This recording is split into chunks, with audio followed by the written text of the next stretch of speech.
আমরা জানি যে যুবরাজ সিং 6টা বলে 6টা 6 মেরে রেকর্ড করেছিল। তো সেই রেকর্ড ভাঙলো আজ দিল্লি প্রিমিয়ার লিগে প্রিয়ান্স আরিয়া বলে এক প্লেয়ার। সে কিন্তু এখনও ডোমেস্টিক ক্রিকেট খেলে, সে কিন্তু এখনও আইপিএল খেলেনি।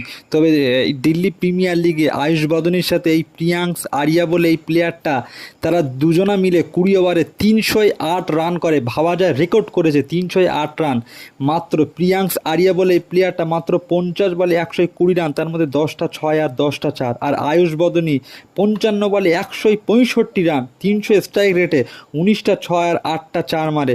প্রিয়াংশ এই আরিয়া এই প্লেয়ারটা 6টা বলে 6টা 6 মারে কিন্তু। তো আজও রেকর্ড করে দিল, যুবরাজ সিংয়ের পরে আবারও এক প্লেয়ার, ইন্ডিয়ান প্লেয়ার কিন্তু রেকর্ড করলো।